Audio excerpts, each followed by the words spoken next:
It's hard to say exactly when I realized Arthur wasn't just awkward. In an office like ours, the kind with white tea signature scents pumped through the air vents, and soundscapes meant to mimic the San Francisco fog, you learn to ignore the things that feel slightly off. Arthur was hired as a senior copywriter, and on paper, he was perfect.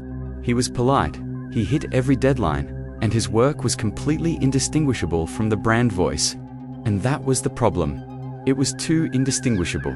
I remember sitting at my hot desking station, the kind where you can't leave a single personal item overnight, and feeling a strange prickle on the back of my neck.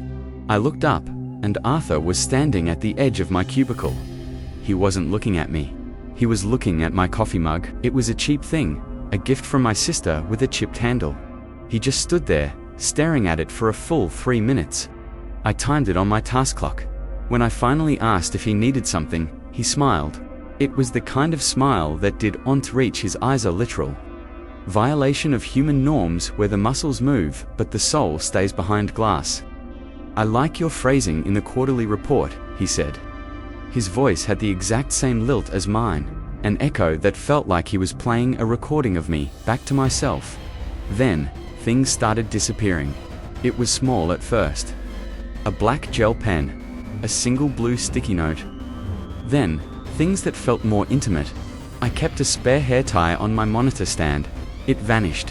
One morning, I found a single strand of my own long dark hair laid perfectly straight across my keyboard. I tried to tell myself it was just the monotony of the 9-to-5 grind playing tricks on me, or the constant flickering of the fluorescent lights driving me crazy. The escalation happened on a Tuesday. I had stayed late to finish an appraisal document, a cost optimization policy that everyone knew meant layoffs were coming. The office was a liminal space, then empty hallways, silent desks, and the faint, unsettling smell of old, damped carpet under the mono-yellow lighting. I went to the server room to grab a hard copy file. Arthur was already there. He was sitting on the floor in the dark, surrounded by dozens of those colorful sticky notes we used for brainstorming. But he hadn't written ideas on them. He had written my name. Thousands of times. In my own handwriting. He stood up, and for the first time, he didn't have his polite mask on. He looked unhinged, but somehow still high-functioning. He started walking toward me, reciting my personal details, my home address, my mother's maiden name, the fact that I'd cried in the break room 2 weeks ago.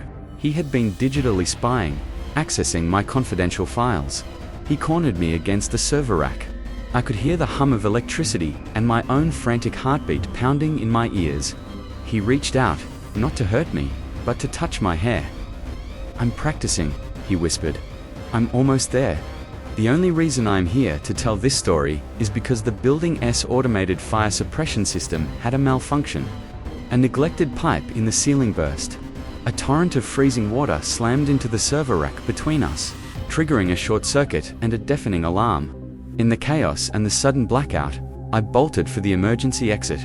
Arthur was gone by the time security arrived. They found his apartment a week later. He'd been living in an empty office suite 3 floors up, completely unnoticed for months. It was filled with souvenirs taken from my desk. Pens, hair ties, even used tissues. And the walls they were covered in photos of me. But in every single one, he had cut his own face out of his ID badge and taped it over mine. I still work for the company. I have to. But every morning, before I start my day, I check my keyboard for a single straight strand of dark hair. And some mornings, I find one. I just don't know if it's mine anymore.